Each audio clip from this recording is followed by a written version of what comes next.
Street politics, respect the integrity. Real talk, no BS. Real talk, no BS. No filters, no cap, no sensitivity. From the corner to the courts, it's the recipe.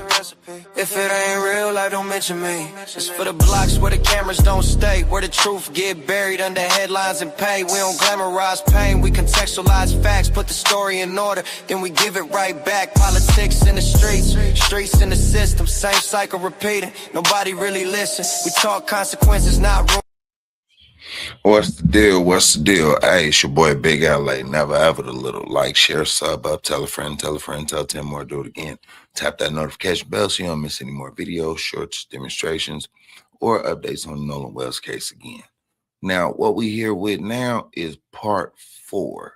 And to my knowledge, the final portion of this interview. And he did sit down with another one of Nola's friends. We're gonna grab that and react to that too as well. But in the means and in between, let's get to it. People are still out there partying and Right. they're having a good time, but something happened to where it necessitated you guys to get the boat up and running. Can you explain that? Yeah, I'm like yelling at other people, trying to tell them, calm down. Like, the boat could possibly sink, and Nolan was sitting by the boat with that Katie girl, and my buddy yelled for Nolan, get the F on the boat, get on the boat. And Nolan said, no, I'm staying out here. The next day, I got a phone call from my buddy Trace, and he was like, hey man, Do you think maybe he would have got on the boat if the homie had actually broke down the situation? Like, hey, we going under, we taking water on. Hey, you want a secure ride? Hop in. If you'll find a ride back, let me know. There's a couple ways that could have been done. just found his body. My reaction was just, I was with my buddy Brooks, and I broke down. You guys had been interviewed by law enforcement. Mm-hmm. All of you guys have given statements. But then I think that there's a part associated with this that's being rumored out in the public, and that is the situation with the cell phone, potential deletion of messages, how the cell phone was retrieved. And I just want you to tell your side of this, because what we're getting from the media is that they literally had to, I don't know, coerce you guys into giving it back. You didn't know where it was at. You were hesitant to give the phone over, almost as they had to turn your wrist or twist your arm just to give it back. Right. Well, what happened with the cell phone thing? So let's go back to the first engagement you had when it comes to the family or somebody coming back to get the cell phone and keys. When did that occur, and what happened there? Okay, well, that night, about 12:30, I went back to my buddy's house. And you said the night of the 4th? The night of the 4th, but it was about 12:30, I would like to say. And so I went back to my buddy's house. So I stayed the night before, where we all met up, and stayed together the night before. And my buddy got a call from this guy, and the guy was like, oh, what's going on with all this Nolan stuff? Very aggravated. I mean, yeah, every right to be, but I mean, we were trying to calm him down, and he was just like, oh, where y'all at? My buddy said, we're at my buddy's house. And he said, all right. And then he just hung up. And so about 30 minutes later, I'd like to say, all of a sudden the door just got open and slammed, and there was a girl who walked in, and probably about 8 or 9 guys behind her, and then another mom, which was Javon's mom. And who's Javon? I want to put that in perspective. Who is Javon? Javon is one of Nolan's good friends. He's a friend of mine too, great guy. And his mom and their family is, very close with, the Wells family. And so I don't know why she was there, what was going on, but I was very surprised by this. I was like, you just basically kick the door open and, bust up in the house with no knock or anything. So is Javon black or white? Javon's mixed. I mean, now see, this is where the conflict gonna come in, because she said she knocked on the door. They knocked on the door and took them about 5 minutes to produce the phone. They heard a phone call in the midst of that where a young lady said, where his keys and phone at? They on top of the Xbox where you left them. And now he's saying Mama Bear, along with her peoples, came and kicked out. Diabolical. Let's get back to it. And I don't. Yeah, I guess he's mixed. Yeah. So, but he's not white. He's not white. Just white. Yeah. Or all white, I guess you might call it. Yeah. So then they come in the house. Do you know any of these people? I know some of the guys. the mom, but do you know anybody else? I've seen the mom before, and I know most of them. Most of the guys went to high school with me, and like I'm friends with some of the guys. I mean, I know some of them. So eventually, like things started to get heated, and I was just like a guy I was friends with in high school. He was like, "Man, come outside with me," and I was like, "All right." And I walked outside with him. He was like, "Man, I don't know why, like they're panicking, and like this is just like I think Nolan's just on somebody's couch. He's been drinking all day. He's just messed up, and this is nothing that we have to worry about." As much as I sat there and I told him, I was like, I agree. I would think he's on somebody's couch, just had been drinking all day and just drank too much and was super intoxicated. And that's kind of what a lot of us thought, but they were kind of losing it and they were going crazy. And the mom that was with them demanded Nolan's phone because Nolan left the phone on the boat.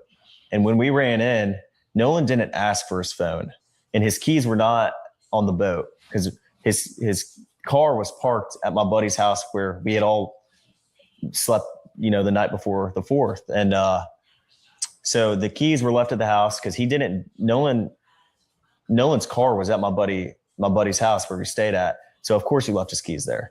But his phone, he was drinking. He didn't have his phone in the water because no one did. And there was more than just Nolan's phone that wasn't on the boat with us. So it was more than just Nolan's phone that was on the boat. Yeah, we obviously had all our phones, but on the boat. But those weren't the only people. Like Nolan wasn't the only person that left a phone on the boat. There was a lot of people that left phones on the boat, not that didn't ride out or in with us. So we there was a couple phones that we had that we didn't know who they belonged to, and my buddies got that figured out, But it wasn't just Nolan's phone that was on the boat that who wasn't there. There was a lot of phones. So when they barged in, they started getting frantic. The mom asked for Nolan's phone. Right. Was there a struggle over it, or did you guys hand it over? Just handed it over. We didn't think anything of it. Like, she asked for Nolan's phone. We knew they were close friends with, the Wells family, and my buddy went out to his truck and handed the phone over. No complications, no issue, nothing. But I told Miss Christine that we had his phone and he had left it in our possession on the boat. When did you? Miss Christine is Nolan's mom. Correct. When did you talk to her about that? When I was on. No, I didn't talk to her once. Like it was like 12:30. I might have texted her a couple times and talked briefly about a couple things, but I never. I told her on the phone before I called the Coast Guard that we had Nolan's phone.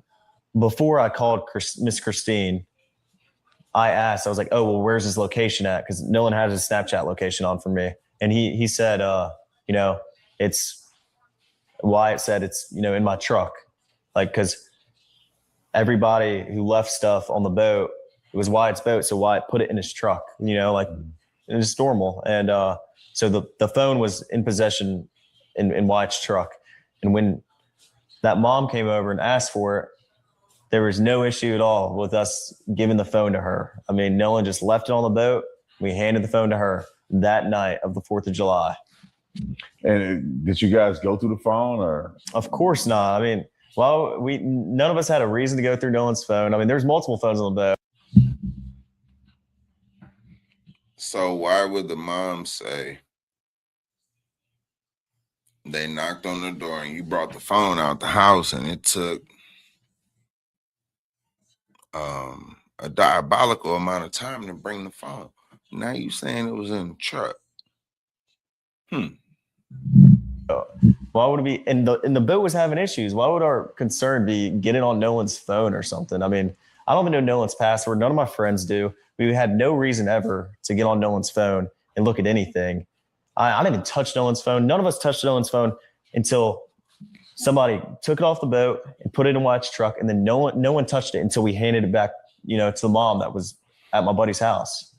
Was that the only phone that she picked up, or was it other people's phone that they came and got? Or that I know of, I think that was the only one that she had. But I'm not completely sure. I think that's the only one that she took Nolan's. That's it.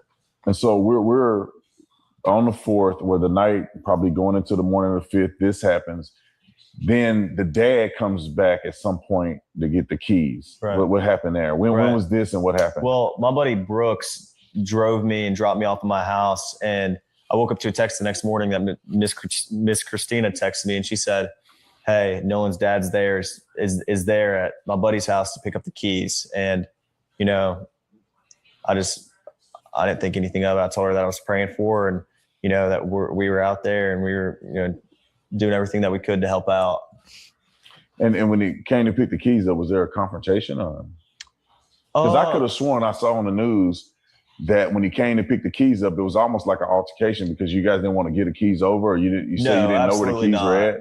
I mean, no, absolutely not. I mean, I wasn't there, but from what my friend told me, they just had to look for Nolan's keys. It's not like, why would we be hiding Nolan's keys? There's no reason to hide anything. This is our friend. We have nothing to hide. I mean, we were trying to help, do everything that we could to help out. All right. So I want to be clear with this one thing, because I know you mentioned before that you have no reason to touch the phone. Obviously, you didn't touch the phone. Right. But is there any chance or any knowledge that you have that anybody deleted stuff from his phone? Absolutely not. I mean, like I said, there was no reason for us to get on Nolan's phone. No one touched Nolan's phone, but nothing.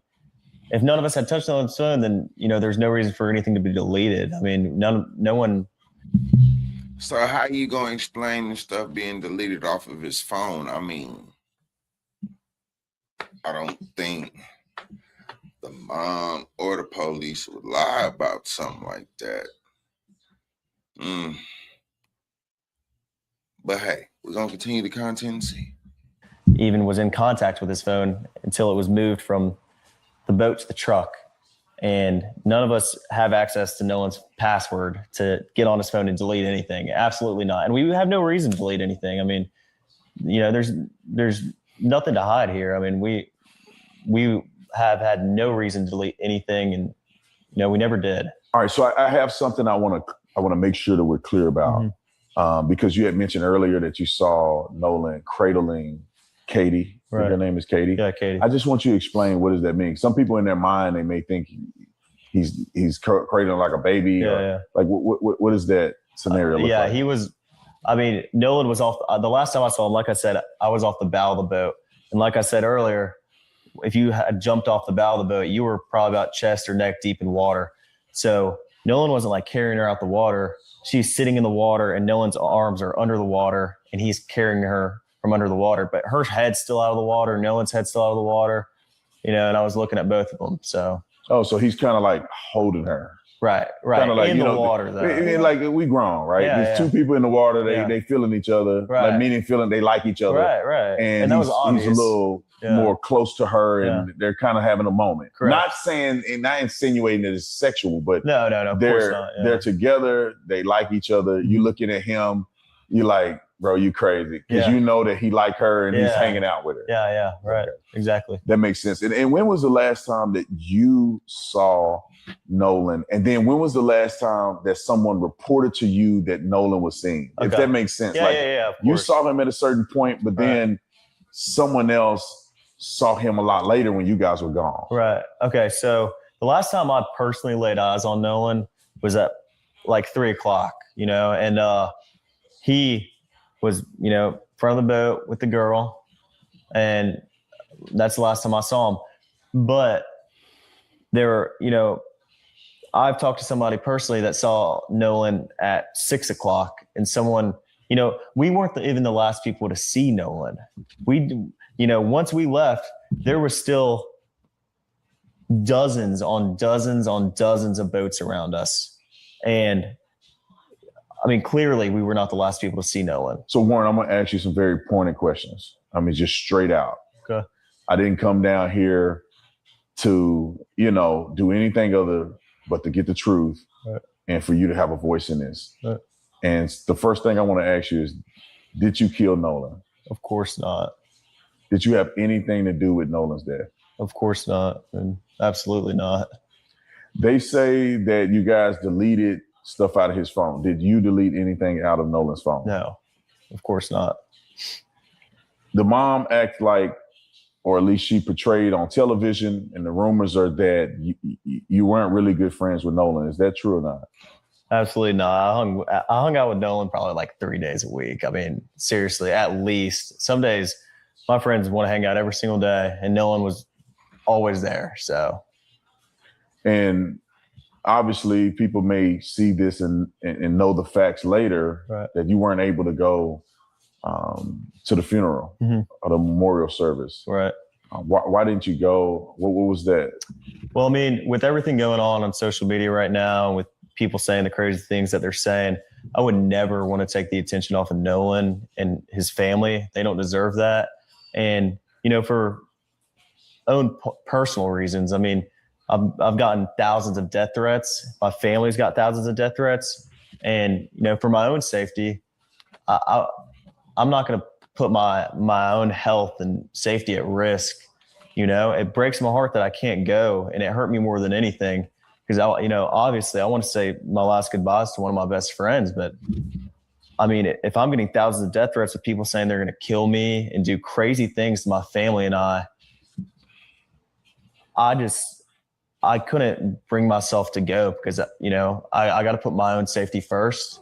And even if that means, missing my friend's funeral, I mean, it's horrible, and I wish I could have been there, but that's what's been going on, And, you guys, I think this is the first time that you've publicly gave a statement about this. Mm-hmm. Yeah. And obviously you're doing it with me. We're going to put it out there for the world. Why did you choose to do it now? And why did you choose to not speak to anybody but me? Right. Okay. Well, Officer Tatum, I've been watching you for a good while now. And, I think you're a great guy. You've kind of, ever since things got really hot, you've kind of been on my friends and I's side. And I really like that about you. I mean, I thought you were very confident, well-spoken, and I really enjoyed that. And all my friends and I watch you. We all think you're great. We love your faith with the Lord. We try to be closer and closer with the Lord every day. And so did Nolan, and, that we just really liked the way you spoke about us and how you took our side, not based off someone's agenda and, based off of race. Cause I mean, that's a horrible thing, Was this about race? Did this have anything to do with race as far as from your perspective? Absolutely not. I mean, Nolan's been a great friend of mine since 8th grade. Nolan isn't my only friend of color. And, I have plenty of friends through high school and friends I have now, not just Nolan, who are Black, Mexican. I've never looked at that, and none of my friends ever have. Like, and if you do, that's disgusting, And if you had a chance to, tell the world that have painted this picture of you and your friends as being potential murderers of Nolan, white supremacists, racists, what would you want the world to know if you can summarize to them in a very short paragraph or a few sentences? Yeah. What would you want to say to them if you had the opportunity? I would want to say to them that my family and I are praying for y'all. I can never bring myself to tell somebody that I'm going to kill them, and that I'm going to, I've received, and my family's received, absolutely horrible threats about this. And, I want people to know that our faith with the Lord is stronger and means more to us than anything. And we all trust in the Lord, and for the Lord to reveal the truth. And I know that's what will happen, because I have faith and my family has faith. But I want people to know that I'm praying for them. And if they want to speak hate and speak, these horrible things, and I mean, you're obviously not in the right state of mind, and you need to work on yourself. It's a horrible thing. And, but race was never a thing between Nolan and I and my friends. I mean, I have friends in my friend group that are Mexican and, mixed, black. I mean, that's never mattered. And I think it's just absolutely disgusting that people try to make this narrative out of something that it's absolutely not, first off, and out of something that they have zero facts about. Jackson County hasn't released any facts. There haven't been any facts about this case other than that, just timelines and, stuff like that. But it's horrible that people have made this out to be something that it's absolutely not. And it's disgusting in my opinion. Was Nolan the only black person on that island? Absolutely not. I saw a lot of black people. And like I said, I mean, it's not pointed out or anything. I mean, I wasn't looking at that, but my buddy Trayson was out there and, he's mixed. Javon was out there. He's came out. He's mixed. I know a bunch of my friends that are black that were out there that day that I haven't even mentioned. I mean,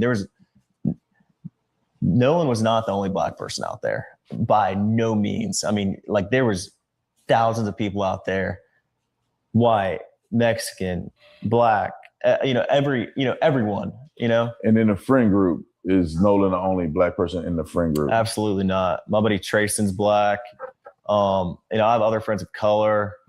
I mean, our friend group is very tight, and we have not a small group of guys, but we have we have 10 to 12 guys in my friend group, and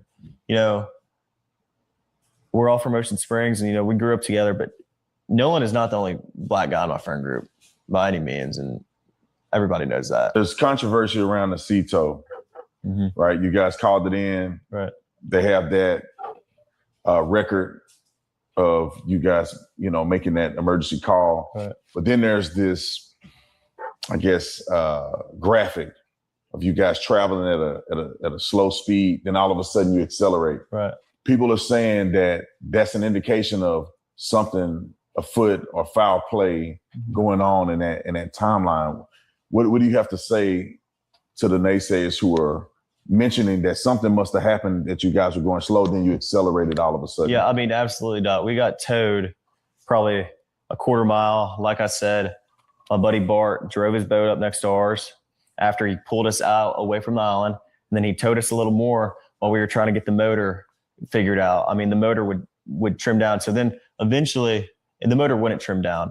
So eventually we figured out if you held the manual trim on the motor will stay in the water even when you start to accelerate. Because when my buddy would put the boat in gear and forward, the motor would come right back up. So it trimmed down, but then it'd come right back up when you went to go put it in forward and drive off. So yeah, we stopped at one point.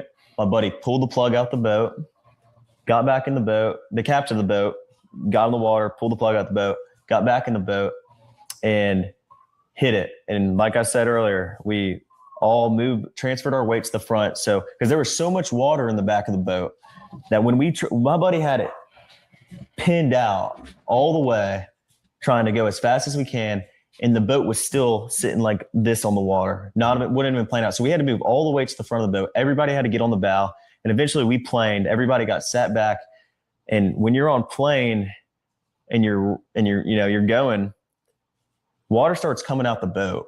Like that's the whole reason he pulled the plug. Because when you come out the water and you're on plane and the boat's level, water starts coming out the boat. So, I mean, that's why we came to a stop, so he could jump in the water, pull the plug, and then we hauled in.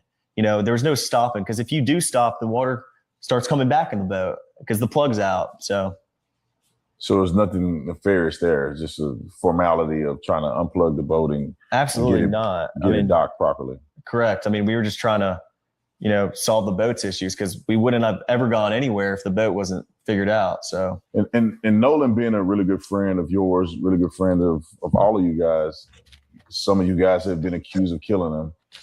I mean, obviously he was somebody you knew, somebody you spent a lot of time with. With all that has gone on, if Nolan was here, what do you think he would say about all this? I think Nolan has Nolan's one of the best men I've ever met. I mean, he has an amazing heart. And like I said in the beginning, I mean, Nolan is one of the nicest and sweetest people I've ever met. I mean, seriously, he had no hate in his heart whatsoever. I think if Nolan knew this was going on, he'd be sick to his stomach. I mean, Nolan hated all hate and arguing and drama. He didn't like any of that. So, I mean, I think if Nolan knew this was going on, he'd be very, very upset. I mean, it's horrible. If he knew his friends were getting these threats and, you know, we were, you know, felt threatened for our lives, I mean, Nolan would be traumatized if he was here. Like, and if he knew that, like, I mean, he was a person of no violence, and, you know, he had a really good heart. He would hate it. You think your friendship with Nolan inspired you to want to speak out? Of course. I mean, I know Nolan, and like I said, I've been really tight with Nolan since 8th grade, and he's a best friend of mine. He's like a brother, and Nolan's the type of guy to fight back for what's right and fight for the truth. And I know Nolan would tell me if he was here to fight back and make sure the truth is out. All right. What do y'all think? He said there's no foul play on the side of him and his friends. The boat was sinking. They got the boat back to the dock. Nolan stayed behind. All I can say is we definitely gonna see. Y'all jump in the comments. Like, share, sub up, tell a friend, tell 10 more, do it again. Tap that notification bell so you don't miss any more videos, shorts, or updates on Nolan Wells again. And make sure you tap the notification bell. That way, the algorithm won't move me around. So y'all will see. Means them swing. Clout, what happened, why it happened, who it really about. No gimmicks, no industry, hand on the scale. Just voices from the pavement trying not to fail. Every episode pressure, every word got weight. We don't chase controversy, we document fate. If the city feel intense, we unpack it clean. No sensational spins, just the truth in between. Real talk, no biz. Real talk, no biz. No scripts, no